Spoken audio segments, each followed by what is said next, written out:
ये कहानी तब की है जब रावण और भगवान श्री राम के बीच का भीषण युद्ध समाप्त हो चुका था। युद्ध में पराजित रावण अपने अंतिम समय में था और अपने जीवन की अंतिम सांसें गिन रहा था। श्री राम ने सोचा कि रावण कोई साधारण व्यक्ति नहीं है, वह महान विद्वान और तपस्वी था और उसके पास अद्वितीय ज्ञान था। ऐसे में श्री राम ने लक्ष्मण से कहा, लक्ष्मण जाओ और रावण से जीवन का ज्ञान प्राप्त करो, क्योंकि वह मृत्युशैया पर है, परंतु उसके पास ऐसा ज्ञान है जो हमारी आगे की यात्रा को सरल और सार्थक बना सकता है। लक्ष्मण अपने भाई की आज्ञा का पालन करते हुए रावण के पास पहुँचे। उन्होंने आदरपूर्वक सिर झुकाया और बोले, हे लंकापति, मैं आपकी बुद्धि और विद्वत्ता से प्रेरित होकर आपके पास आया हूँ। आप इस संसार के महान ज्ञानी और योगी माने जाते हैं। कृपया मुझे वह शिक्षा दें जो आपके अनुभवों से मुझे सीखने मिले। रावण ने गंभीर और धीर भाव से लक्ष्मण की ओर देखा और क्षीण स्वर में बोलना प्रारंभ किया। रावण ने कहा, ध्यान से सुनो लक्ष्मण, जीवन की सच्चाई बड़ी कठोर है, लेकिन इसे समझने में जितनी जल्दी होगी उतना ही लाभ होगा। मैं तुम्हें 3 सबसे महत्वपूर्ण बातें बताता हूँ जो तुम्हारे जीवन में महत्वपूर्ण सिद्ध होंगी।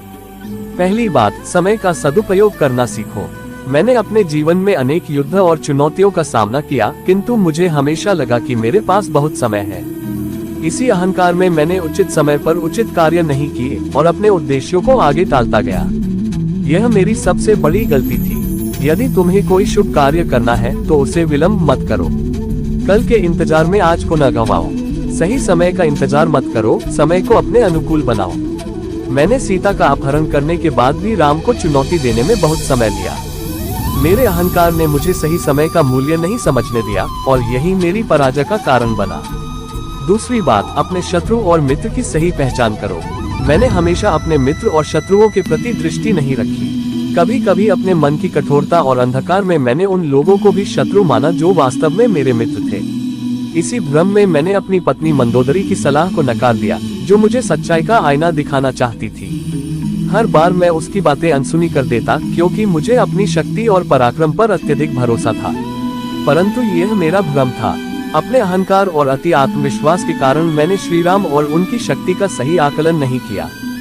इसी प्रकार अपने सच्चे मित्रों की कद्र करना सीखो, चाहे वो तुम्हारे विरोध में भी कुछ कहें। मित्र वही है जो सच्ची बात कहे, भले ही वह तुम्हारे मन को भाए या न भाए। और तीसरी और सबसे महत्वपूर्ण बात, अति महत्वाकांक्षा और अहंकार से दूर रहो। मैंने सोचा कि इस संसार में मेरी शक्ति से बड़ी कोई शक्ति नहीं है। मैंने अपनी महत्वाकांक्षा को इतना बढ़ा लिया कि मैंने देवताओं तक से युद्ध करने का साहस किया, परंतु ये भूल ही मेरे पतन का कारण बनी। मनुष्य को अपनी